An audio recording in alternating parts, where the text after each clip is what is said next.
अस्सलाम वालेकुम दोस्तों, माशाल्लाह जी माशाल्लाह। तुसीं देख रहे हो YouTube channel Talha Sajid blogger ते मैं वां तलहा साजिद। ठीक है जी, अज की वीडियो अंदर तुहानूं दसांगे कि टीयर रंग किद्दां करीदा, गाडर रंग किद्दां करीदे आ। क्योंकि अद्धे तो ज़्यादा असीं कर लिया, मकान शुरू कीते सीगे ते तुहानूं इस तो बाद छत गाडर चढ़ाउणे आ ते ओह भी दिखावांगे किद्दां चढ़ाई दे आ। ते साडे कोल बड़े बड़े तरीके आ, तुहानूं सारे तरीके दसांगे ते साडे नाल रहियो। जिहड़े लोग चैनल ते नवे आ चैनल नूं सबसक्राइब कर दिओ, लाइक कर दिओ, शेयर कर दिओ। ये दोस्तों टीयर रंग हो रहे देख सकते हो।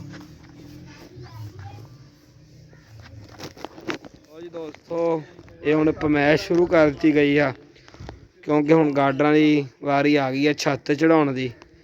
पमैश कर रहा किहड़ा गाडर कित्थे जाना, गाडर ज़्यादा क्योंकि साढ़े तकरीबन गाडरां की तादाद इत्थे 40 आ। अद्धे इधर भी पे रंग हो रहे। दोस्तों रंग करते करते विच टी टाइम हो गया, जिन्हों असीं कहंदे चाह आ गई आ ते बंदे चाह पी रहे देख सकते हो। चाह कैसी भी बहुत अच्छी चाह है जी।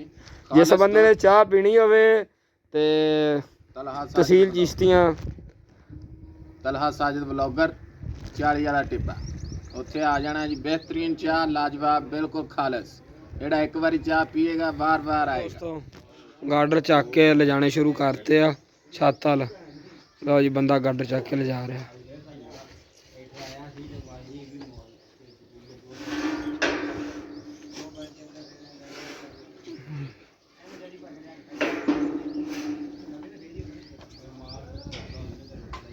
इन्हां दरम्यान बंदे ने चैलेंज आ गाडर तां जाके खड़ा करना, देखियो जी।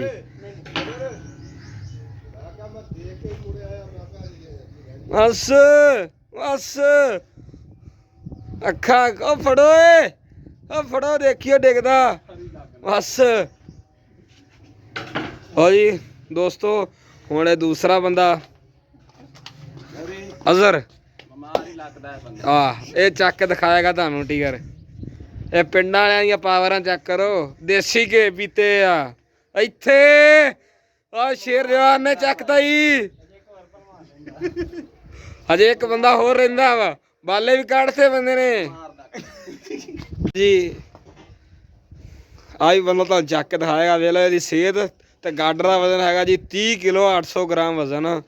ते बंदा तुहानूं चक के विखाएगा, देख सकदे चकदा कि नहीं चकदा। चलो जी फड़ो फड़ो जांदी आ। और जी इन्हें भी औखा सौखा चक लिया, पर यह भी डिग पिया। गाडर सारे दीवारां नाल खड़े करते आ। हुण बंदे छत चढ़नगे, छत वल के पाई नहीं हजे, दीवारां चढ़ के गाडर तां खिच्चणगे। तुहानूं वो भी दिखाउने आ, यानी कि चढ़ाउण दा तरीका दिखाइए।